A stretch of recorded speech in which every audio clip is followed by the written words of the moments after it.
Muchísimas gracias, Rafa. Bueno, no sé si el título estará a la altura de lo que os voy a contar, la verdad, pero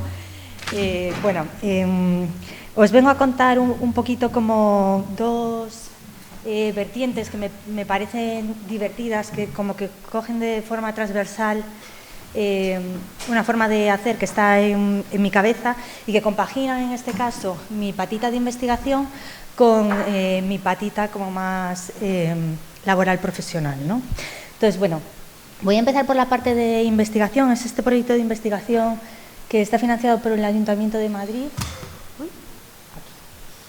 Entonces, bueno, esto empezó en realidad como por una inquietud que tiene que ver en cómo se iban a evolucionar los tejidos industriales en la ciudad de Madrid, en este caso como más periféricos. Madrid, no sé si lo conocéis, pero tiene... Estoy muy lateral. No, decía para apuntar. No. Bueno, no pasa nada. Entonces, tiene como estas manchas industriales que veis, que al final lo que han acabado generando es como este paisaje postindustrial. ¿Por qué postindustrial? Bueno, si conocéis, Madrid tiene como un auge muy fuerte entre los 40, 50, 60, ¿no?, de desarrollismo, que cae a partir de los 90, donde la industria se convierte como en otros sectores productivos, o por lo menos esos contenedores industriales, y que luego como que va evolucionando, ¿no? Entonces, si nos venimos un poquito más cerca de lo que es la M30, somos capaces como de detectar determinados, vamos a llamarle distritos, en este caso, que nos parecen como entornos de oportunidad, como para investigar qué está pasando con este tejido industrial, que podría ser caduco, pero que necesita evolucionar. Y que los propios vecinos de la zona se han dado cuenta, de tal forma que, por ejemplo, en el barrio de Carabanchel hay una gran comunidad de artistas que lo que hacen es alquilar estas naves porque les interesan por las cualidades espaciales que tienen, ¿no?, por estas grandes luces. Y entonces pasamos de aquella producción que era más sucia, ¿no?, que tenía que ver muchas veces con el mundo del motor, a este tipo de producción que digamos que te mancha las manos, pero de otra forma, ¿no?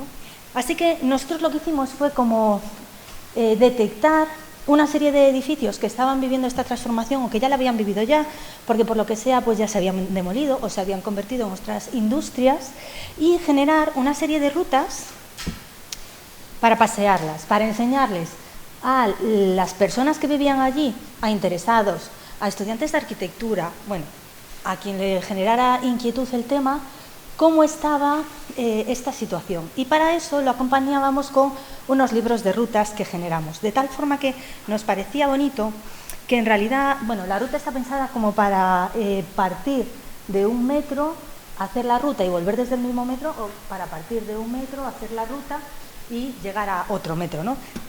Lo puedes hacer de forma peatonal, lo puedes hacer en bicicleta, dependiendo como de las velocidades. Están pensadas como para hacerse en 1 hora, hora y media, depende un poquito de lo que te pares. Y entonces, el documento escrito de la ruta que te debe acompañar mientras tú haces el paseo, lo que hace es intentar como mostrarte el pasado con estas fotos como históricas. Nosotros tuvimos acceso a los planos originales que estaban en los archivos del ayuntamiento y entonces, bueno, pues los redibujamos, ¿no? Y fuimos haciendo como una serie de dibujos como para mostrar cómo estaban ahora, y entonces hacíamos estas pequeñas fichas, de tal forma que se recoge como una parte, digamos, como del pasado, como os decía, ¿no? Los planos suelen ser como anteriores, la axonometría habla como del presente en el que se hacen las rutas, y realmente el futuro, bueno, es cuando la persona interesada coge ese documento y pasea las rutas, y realmente tiene los 3 tiempos en ese momento, ¿no? Le estamos contando lo que pasó en esas pequeñas axonometrías.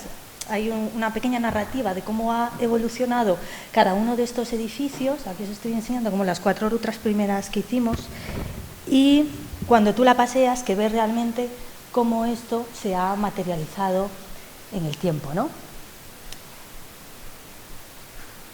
Aquí tenéis las 4 rutas. Las 4 primeras eran Carabanchel, Usera y 2 de Villaverde. Ahora mismo, justo lo entregamos el viernes en el ayuntamiento, estamos desarrollando otras 4 rutas, que en este caso son 2 de San Blas, una de Fuencarral y otra de Villa de Vallecas, un poco como continuando con la colección, ¿no? De tal forma que, bueno, Ahora a final de año tendremos 8 rutas.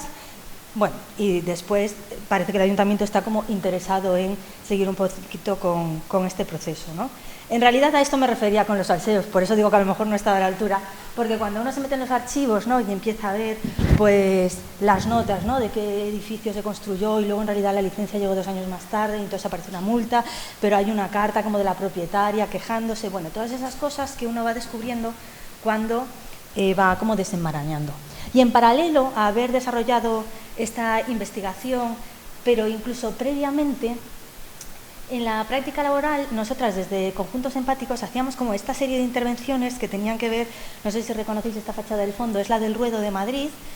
El edificio del Ruedo es como un edificio como casi como en caracola que se envuelve en sí mismo, tiene como unos 400 metros de largo, es de Oiza, y entonces, bueno, allí vive una comunidad bastante cerrada, y entonces tuvimos una época que nos dedicábamos como a activar el espacio público, pensando que ahora mismo los espacios públicos, o bueno, en este momento, estas acciones las realizamos desde 2017, el espacio público hubo un momento en el que se quedó como muy estanco.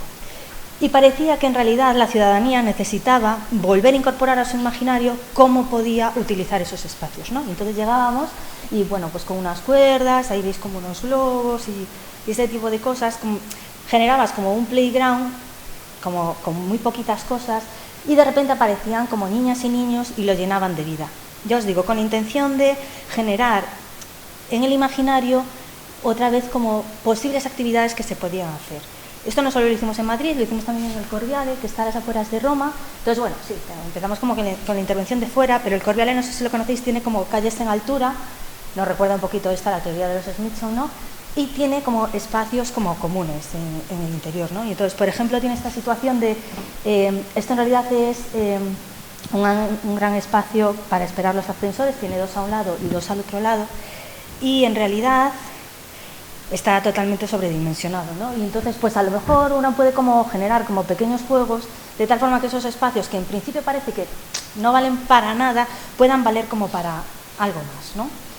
Pasaba lo mismo con esta situación, que hay como pequeñas zonas donde hay unas zonas como con bancos y realmente no se reúne nadie allí, pero bueno, a lo mejor si ellos pudieran como imaginar en proyectar ciertas cosas o en tener como una pizarra donde los niños pudieran jugar, es como darles como pequeñas ideas como con materiales como muy baratos, digamos, de tal forma que es casi como intentar dejar como pildoritas víricas que ellos mismos podrían reproducir si les interesase generar este tipo de actividades, ¿no? Y algo parecido fue lo que desarrollamos en un proyecto que se llamaba Juego en Ruta, que a partir de unas piezas, a través de miradas de niños. ¿Por qué nos gusta tanto esto de las niñas y los niños? Porque tienen una mirada que está desprejuiciada. Y si una niña va por la calle y salta y grita y corre, pues no pasa nada. Y a lo mejor si lo hago yo, pues la gente me mira un poco rarito, ¿no?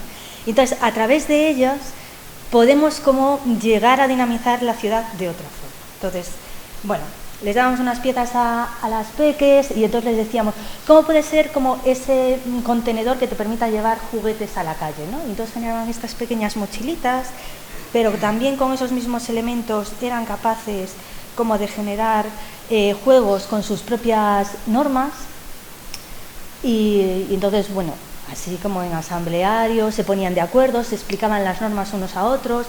La verdad, la historia como bastante compleja, ¿no? Porque no hacen una canasta, hacen como una canasta de 20 canastas. Entonces, como que los juegos son como mucho más dinámicos y bueno, realmente ellos como te sorprenden. Y hicimos como otra serie de actividades. No me quiero liar mucho porque sé que hay muy poquito tiempo, entonces os enseño como 2 ejemplitos más quizá.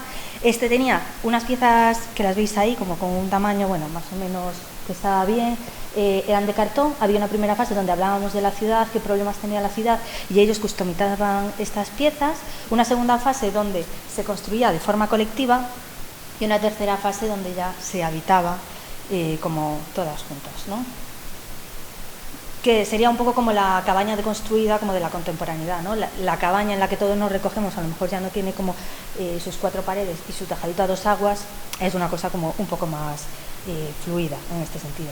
Hemos hecho también mucha arquitectura neumática, pero os voy a contar en concreto este proyecto que llamamos Esta es mi plaza. Esto lo hicimos en Callao. Callao tiene una cosa, y es que en esta zona de Madrid el número de niñas y niños empadronados es 0. Y sin embargo, cuando montamos esta pieza, dependiendo como de lo que poníamos dentro y de la hora del día, aparecía un perfil, otro perfil. Pues entre las 3 y las 4 de la mañana, con unas pelotitas inflables dentro, pues aparecieron un montón de niñas y niños. ¿Qué tiene el espacio? Que como solo tiene una puerta, en el fondo es como un espacio seguro, porque la madre y el padre puede esperar fuera, sabe que si su hijo sale, saldrá por ahí, y ellas podían como jugar con libertad dentro.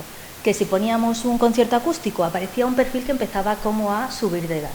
Y si ya hacia la noche poníamos como una mesa como para pinchar, entonces ya aparecía un perfil de edad como totalmente juvenil, ¿no?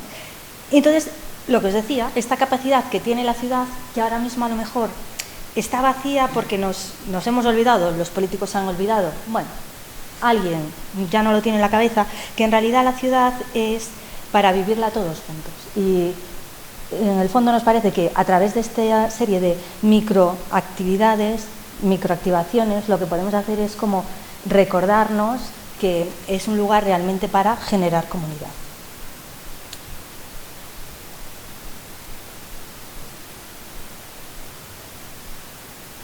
Bueno, aquí lo veis un poquito como las intervenciones que hemos ido haciendo.